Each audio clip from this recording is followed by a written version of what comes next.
আবার নজরও রাখতে হবে ওইদিকে, দরজার দিকে কে আসছে না আসছে সেগুলো সব দেখতে হবে। হ্যাঁ, একটা আওয়াজ শোনা যাচ্ছে দরজার ওদিক থেকে, না?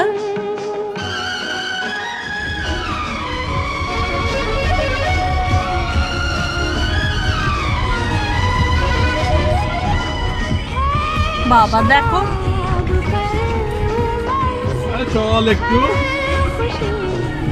বের করে রেখেছে, কে দেখছে?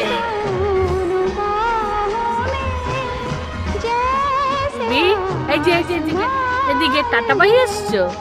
হ্যাঁ, ওলে বাবা, আবার মুখ দিয়ে ইশারা করছে।